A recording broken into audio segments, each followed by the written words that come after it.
Hello everyone, ಹೇಗಿದ್ದೀರಾ? Hope you all well ಅಂತ ನನ್ನ ಒಂದು ಅನಿಸಿಕೆ. ಇವತ್ತು ನಾನೊಂದು ಕೆರಿಯರ್ ಗೈಡೆನ್ಸ್ ಬಗ್ಗೆ ಒಂದು ವಿಡಿಯೋ ಮಾಡುವ ಅಂತ ಅನ್ಸ್ಕೊಂಡಿದ್ದೇನೆ. ಯಾಕೆ ಅಂತ ಹೇಳಿದರೆ, ನಾನೊಂದು ಸ್ಕೂಲ್ನ ಶಿಕ್ಷಕಿ ಅಥವಾ ಟೀಚರ್ ಆಗಿರೋದ್ರಿಂದ ನನ್ನ ಹತ್ರ ಮೋಸ್ಟ್ ಇಂಪಾರ್ಟೆಂಟ್ ಕ್ವೆಶನ್ಸ್ ಸ್ಟೂಡೆಂಟ್ಸಿಂದ ಬರುವಂಥದ್ದು ಅಂತ ಹೇಳಿದ್ರೆ, ಮ್ಯಾಮ್ ಆರ್ಟ್ಸ್ ಈಸಿನಾ, ಸೈನ್ಸ್ ಈಸಿನಾ, ಕಾಮರ್ಸ್ ಈಸಿನಾ? ಎಸ್, ಎಲ್ಲ ಕೂಡ ಈಸಿ ಇರ್ತದೆ ನಮಗೆ ಅದರ ಮೇಲೆ ಇಂಟ್ರೆಸ್ಟ್ ಇರೋದ್ರಿಂದ. ಹಾಗೆಯೇ ಇನ್ನೊಂದು ಮೋಸ್ಟ್ ಫೇವರೇಬಲ್ ಕ್ವೆಶನ್ಸ್ ಕೇಳೋದು ಅಂತ ಹೇಳಿದರೆ, ಮ್ಯಾಮ್ ಆರ್ಟ್ಸ್ ತೊಗೊಂಡ್ರೆ ತುಂಬ ಜಾಸ್ತಿ ವೇ ಇದೆಯಾ, ಅಂದರೆ ಲೈಫಲ್ಲಿ ಹೋಗಲಿಕ್ಕೆ ದಾರಿಗಳಿದೆಯಾ, ಅಥವಾ ಸೈನ್ಸ್ ತೊಗೊಂಡ್ರೆ? ಅಥವಾ ಇನ್ನೂ ಒಂದು ಕ್ವೆಶನ್ ಏನಿರ್ತದೆ ಅಂತ ಹೇಳಿದರೆ, ಮ್ಯಾಮ್ ಸೈನ್ಸ್ ತೊಗೊಂಡು ಎಷ್ಟು ಜಾಸ್ತಿ ಸ್ಯಾಲ್ರಿ ಸಿಗ್ತದೆ ಆರ್ಟ್ಸ್ಗಿಂತ? ನಮಗೆಲ್ಲ ದೊಡ್ಡವರಾಗಿರೋದ್ರಿಂದ ನಿಮ್ಗೆಲ್ರಿಗೂ ಗೊತ್ತೇ ಇದೆ, ಆರ್ಟ್ಸ್ ಸೈನ್ಸು ಕಾಮರ್ಸ್ ಅಂತ ಹೇಳುವಂಥ ಡಿಸ್ಕ್ರಿಮಿನೇಷನ್ ಇಲ್ಲವೇ ಇಲ್ಲ. ನಾವು ಎಷ್ಟೇ ಓದಿದ್ರೂ ಕೂಡ ಅದರ ಮೇಲೆ ಇಂಟ್ರೆಸ್ಟ್ ಇದ್ದು ಮತ್ತು ನಮ್ಮ ಲೈಫನ್ನು ಹೇಗೆ ಲೀಡ್ ಮಾಡ್ತೇವೆ ಅಂತ ಹೇಳೋದ್ರ ಮೇಲೆ ನಮ್ಮ ಲೈಫ್ ನಿಂತಿದೆ.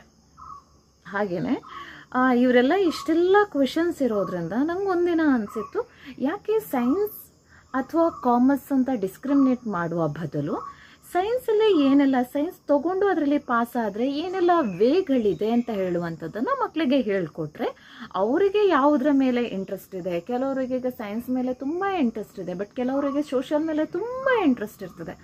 ಸೊ ಕೆಲವರಿಗೆ ಒಂದಿಷ್ಟೇ ಬೈ ಹಾರ್ಟ್ ಅಲ್ಲಿ ಏನು ಟೆಕ್ಸ್ಟ್ ಬುಕ್ಕಲ್ಲಿದೆ ಅದನ್ನು ಕೊಟ್ಟು ಬರೀ ಹೇಳಿದರೆ ಫುಲ್ ಬರೆದಿಡ್ತಾರೆ. ಕೆಲವರಿಗೆ ಅಪ್ಲಿಕೇಶನ್ ಲೆವೆಲ್ಸ್ ಅಷ್ಟೇ, ಅವ್ರಿಗೆ ಅರ್ಥ ಆದರೆ ಅಷ್ಟೇ ಬರೀಲಿಕ್ಕೆ ಸಾಧ್ಯವಾಗ್ತದೆ. ಸೊ ಅಂಥ ಎಲ್ಲ ಸ್ಟೂಡೆಂಟ್ಸನ್ನು ನೋಡಿಕೊಂಡು ನಂಗೆ ಅನಿಸಿತ್ತು, ನಾವು ಯಾಕೆ ಅದು ಇದು ಅಂತ ಜಸ್ಟಿಫಿಕೇಶನ್ ಕೊಡೋ ಬದಲು ಸೈನ್ಸ್ ತಗೊಂಡ್ರೆ ಇಷ್ಟೆಲ್ಲ ದಾರಿಗಳಿದೆ ಅಂತ ಹೇಳೋದ್ರಿಂದ ಆ ಮಗುವಿಗೆ ಎಲ್ಲ ಅರ್ಥ ಆಗ್ತದೆ ಅಂತ ಅಂದ್ಕೊಳ್ತೇನೆ ಅಂತ ಹೇಳ್ಕೊಂಡು ಈ ವಿಡಿಯೋ ಮಾಡಲಿಕ್ಕೆ ಸ್ಟಾರ್ಟ್ ಮಾಡಿದ್ದೇನೆ. ಫಸ್ಟ್ ಸೈನ್ಸ್, ನಾನು ಈ ವಿಡಿಯೋದಲ್ಲಿ ಸೈನ್ಸಿನ ಡಿಫ್ರೆಂಟ್ ವೇಸ್ ಬಗ್ಗೆ ಹೇಳ್ತಾ ಹೋಗ್ತೇನೆ. ಅಥವಾ after passing of the second PUC science the way you have ಅಂತ ಹೇಳುವಂಥ ಕಾನ್ಸೆಪ್ಟ್ ಬೇಸ್ಡ್ ನಾನು ವಿಡಿಯೋ ಮಾಡ್ತಾ ಇದ್ದೇನೆ. ಅಫ್ಕೋರ್ಸ್ ಎಲ್ರಿಗೂ ಗೊತ್ತಿದೆ, ಸೈನ್ಸ್ ತಗೊಳ್ಬೇಕು ಅಂತ ಹೇಳಿದರೆ ಅವರು ಮಿನಿಮಮ್ ಡಿಸ್ಟಿಂಕ್ಷನ್ 10th ಡಿಸ್ಟಿಂಕ್ಷನ್ಸ್ ತಗೊಂಡು ಪಾಸಾದಂಥ ಸ್ಟೂಡೆಂಟ್ಸ್ ಮೋಸ್ಟಾಗಿ ಸೈನ್ಸಿಗೆ ಹೋಗಿರ್ತಾರೆ. ತುಂಬ ವಿದ್ಯಾರ್ಥಿಗಳು ಏನಿರ್ತದೆ ಅಂತ ಹೇಳಿದರೆ,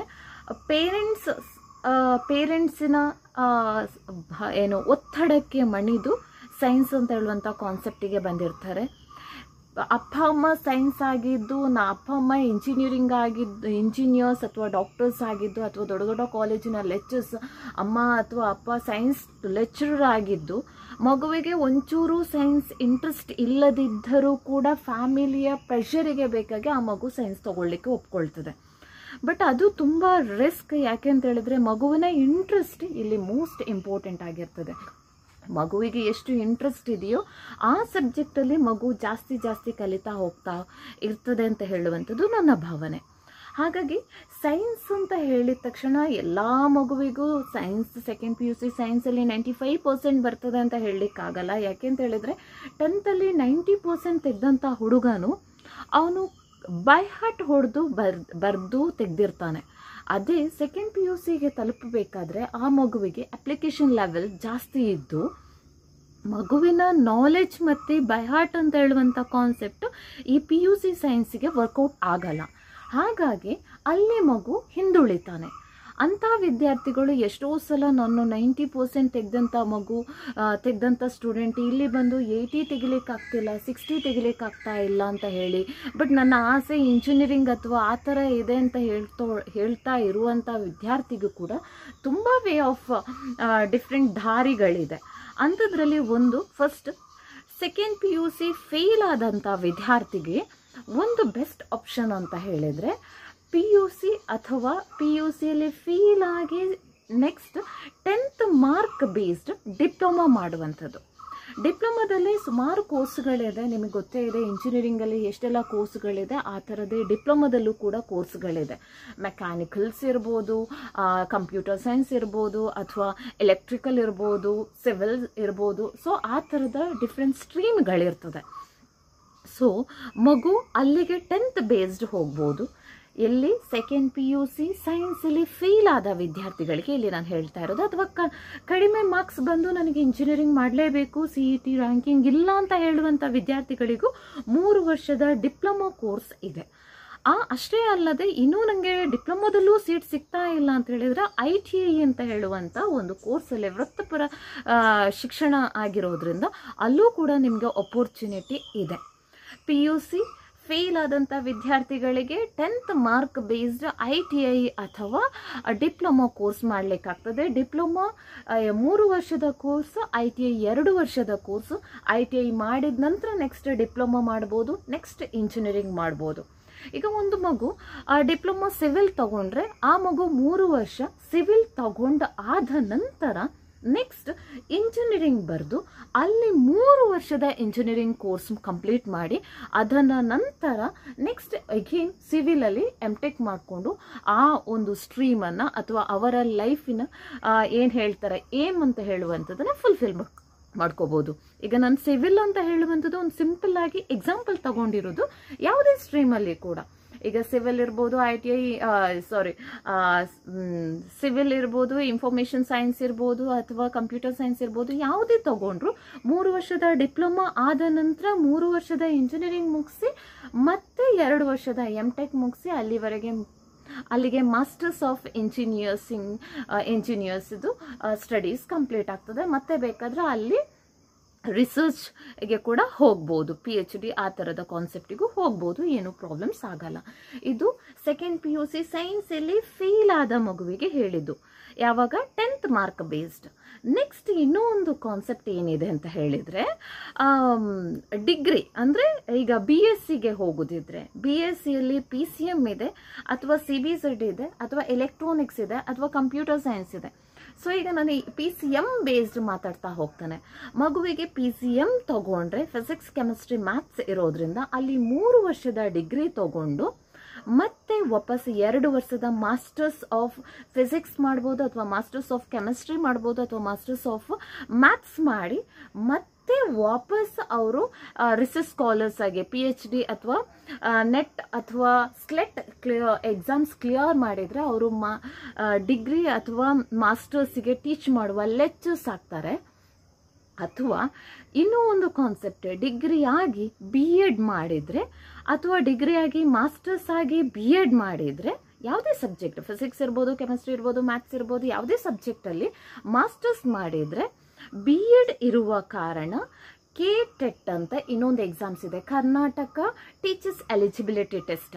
ಆ ಎಕ್ಸಾಮನ್ನು ಕ್ಲಿಯರ್ ಮಾಡಿಕೊಂಡು ಅದರ ನೆಕ್ಸ್ಟ್ ಬರುವಂತಹ GPSTR ಅಂತ ಹೇಳುವಂಥ ಇನ್ನೊಂದು ಎಕ್ಸಾಮ್ ಇದೆ. ಅದನ್ನು ಕ್ಲಿಯರ್ ಮಾಡಿದರೆ ನಮಗೆ ಹೈಸ್ಕೂಲ್ ಟೀಚರ್ಸ್ ಆಗಲಿಕ್ಕೆ ಎಲಿಜಿಬಿಲಿಟಿ ಇದೆ. ಇಲ್ಲ ನಾನು ಮಾಸ್ಟರ್ಸ್ ಮಾತ್ರ ಮಾಡಿ BEd ಆಗಿದೆ ಅಂತ ಇದ್ದರೆ ನಾವು PUC government PUC recruitment lecturing recruitment exams ಕರೀತಾರೆ. ಆವಾಗ ಅದನ್ನು ಕ್ಲಿಯರ್ ಮಾಡಿಕೊಂಡ್ರೆ ಆ ನೆಕ್ಸ್ಟ್ PUC ಲೆಕ್ಚರಿಂಗ್ ಎಲಿಜಿಬಿಲಿಟಿ ಕೂಡ ಪರ್ಸನ್ ತಗೊಳ್ತಾರೆ. ಇದಿಷ್ಟು ಡಿಗ್ರಿ ಮಾಡಿದರೆ. ಡಿಗ್ರಿಯಲ್ಲಿ ಇಷ್ಟು ಮಾತ್ರ ಅಲ್ಲ, PCM ಮಾತ್ರ ಅಲ್ಲ, BSc in microbiology, BSc in computer science, BSc in biochemistry, ಆ ಥರದ ಸ್ಟ್ರೀಮ್ಗಳು ತುಂಬ ಇದೆ. ಎಲ್ಲ ಕೂಡ ಬಯೋಟೆಕ್ನಾಲಜಿ ಇದೆ, ತುಂಬ ಇನ್ಫಾರ್ಮೇಷನ್ಸ್ಗಳಿದೆ. ಬೇಕಾದರೆ ಅದನ್ನು ನಾನು ಮತ್ತೆ ಒಂದು ಸ್ಲೈಡ್ ಆಗಿ ಬರೆದು ನಾನು ಹಾಕ್ತಾನೆ.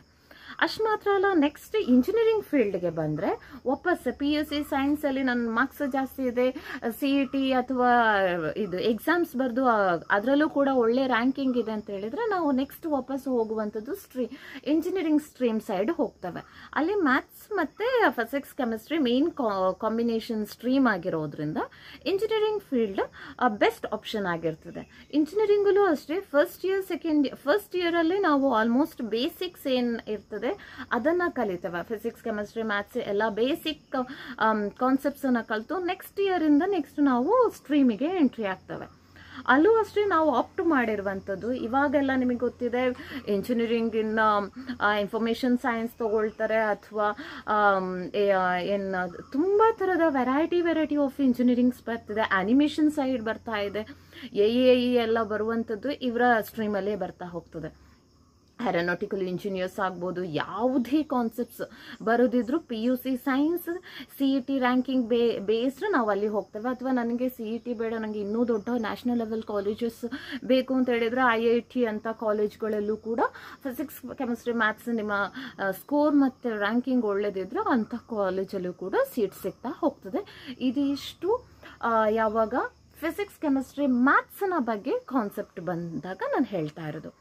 ನೆಕ್ಸ್ಟ್ ಫಿಸಿಕ್ಸ್, ಕೆಮಿಸ್ಟ್ರಿ ಮತ್ತು ಬಯಾಲಜಿ ಅಂದರೆ ಬಯಾಲಜಿ ಕಾನ್ಸೆಪ್ಟ್ ಬಂದಾಗ ಮಗು ಬಯಾಲಜಿಯನ್ನು PCMB ಪಡೆದಂಥ ಅಥವಾ ತೆಗೆದಂಥ ವಿದ್ಯಾರ್ಥಿ ಮುಂದೇನಾಗ್ತಾನೆ ಅಂತ ಹೇಳಿದೆ, ಡಾಕ್ಟರ್ ಅಥವಾ ಬಯಾಲಜಿ ಫೀಲ್ಡಿಗೆ ಎಂಟ್ರಿ ಕೊಡ್ತಾನೆ.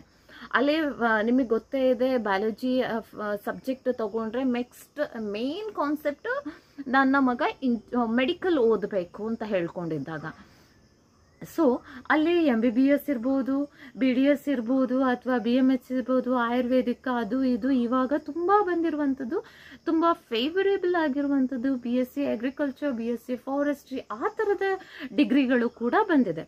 ಅಷ್ಟೇ ಅಲ್ಲದೆ ಇದೆಲ್ಲ ಸಹ 4 years ಕೋರ್ಸಸ್ ಆಗಿರೋದು. ಯಾವುದು ಮಾಸ್ಟರ್ಸ್ 5+½ years ಇದ್ದು ಅವರ ಇದಿರ್ತದೆ. ಮತ್ತು ಈಗ BSc ಅಗ್ರಿಕಲ್ಚರ್ ಅಥವಾ ಫಾರೆಸ್ಟ್ರಿ ಅದೆಲ್ಲ 4 years ಕೋರ್ಸಸ್ ಆಗಿರ್ತದೆ. ಈಗ ನಾವು BSc CBZ ಅಂದರೆ ಕೆಮಿಸ್ಟ್ರಿ ಮತ್ತು ಬಾಟನಿ ಮತ್ತು ಝುವಾಲಜಿ, ಕೆಮಿಸ್ಟ್ರಿ ಲೆಕ್ಚರರ್ ಅಥವಾ ಬಾಟ್ನಿ ಲೆಕ್ಚರರ್, ಬಯಾಲಜಿ ಲೆಕ್ಚರರ್ ಆಗಬೇಕು ಅಂತ ಹೇಳಿದ್ರೆ ಈ ಥರದ ಸ್ಟ್ರೀಮ್ ಹೋಗಿರಬೇಕು. ಅಲ್ಲೂ ಅಷ್ಟೇ 3 years ಡಿಗ್ರಿ ಕೋರ್ಸ್ ಕಂಪ್ಲೀಟ್ ಮಾಡ್ತೀರಾ. ಅದಾದ ನಂತರ B.Ed ತೊಗೊಂಡ್ರೆ, B.Ed ಮಾಡಿದರೆ 2 years B.Ed ಮಾಡಿದರೆ ಎಗೇನ್ ಕಾಟೆಟ್ ಅಂದರೆ ಕರ್ನಾಟಕ ಟೆಟ್ ಎಕ್ಸಾಮನ್ನು ಕ್ಲಿಯರ್ ಮಾಡಿ GPSTರಲ್ಲಿ ರ್ಯಾಂಕಿಂಗ್ ಬಂದು ನಿಮಗೆ ಫ್ಯೂಚರಲ್ಲಿ ಹೈಸ್ಕೂಲ್ ಟೀಚರ್ಸ್ ಆಗ್ಬೋದು. ಅಥವಾ ನಾನು BSc ಮಾಡಿ, B.Ed ಮಾಡಿ, MSc ಮಾಡಿ ಮತ್ತು PUC lectures eligibility test clear ಮಾಡಿದರೆ ನಾವು PUC ಲೆಕ್ಚರರ್, ಗೌರ್ಮೆಂಟ್ ಲೆಕ್ಚರ್ಸ್ ಆಗ್ಬೋದು. ಅದು ಅಲ್ಲ ಅಂದರೆ ನಾನು BSc ಯಾವುದು CBZ ತೊಗೊಂಡು ನಾನು MSc ಯಾವುದಾದ್ರೂ ಒಂದು ಸಬ್ಜೆಕ್ಟು, ಕೆಮಿಸ್ಟ್ರಿ ಇರ್ಬೋದು ಅಥವಾ ಬಾಟ್ನಿ ಇರ್ಬೋದು, ಝುವಾಲಜಿ ಇರ್ಬೋದು, ಯಾವುದಾದ್ರೂ ಒಂದು ಸಬ್ಜೆಕ್ಟಲ್ಲಿ ಮಾಸ್ಟರ್ಸ್ ಮಾಡಿ ಮತ್ತೆ ನನಗೆ ಇನ್ನೂ ಇಲ್ಲ ನನಗೆ ಡಿಗ್ರಿ ಲೆಕ್ಚರರ್ ಆಗಬೇಕು ಅಂತ ಹೇಳಿದರೆ ನಾನು PhD ಮಾಡಬೇಕಾಗ್ತದೆ. PhD ಅದಕ್ಕೂ ಕೂಡ ಎಂಟ್ರೆನ್ಸ್ ಎಕ್ಸಾಮ್ಸ್ ಇರ್ತದೆ. ಅದು ಅದರ ಟಾಪಿಕ್ಕೇ ಬೇರೆ ಇರ್ತದೆ. PhD ಮಾಡಬೇಕಾಗ್ತದೆ. PhD ಅಥವಾ ನೆಟ್ ಅಥವಾ ಸ್ಲೆಟ್ ಆ ಥರದ್ದು ಎಕ್ಸಾಮ್ಸನ್ನು ಕ್ಲಿಯರ್ ಮಾಡಿದರೆ ನಾವು ಡಿಗ್ರಿ ಲೆವೆಲ್ನ ಲೆಕ್ಚರ್ಸಿಗೆ ಎಲಿಜಿಬಿಲಿಟಿ ಆಗಿರ್ತವೆ. ಸೊ ಇದಿಷ್ಟು ನನ್ನ ವಿಡಿಯೋ ಆಗಿರ್ತದೆ. ಇನ್ನೂ ಇನ್ಫಾರ್ಮೇಷನ್ ಬೇಕು ಅಂದರೆ ನನ್ನ ಯೂಟ್ಯೂಬ್ ಚಾನಲನ್ನು ಸಬ್ಸ್ಕ್ರೈಬ್ ಮಾಡಿ ಇನ್ನಷ್ಟು ವಿಡಿಯೋಗಳಿಗೆ ಸಪೋರ್ಟ್ ಮಾಡಿ. Thank you.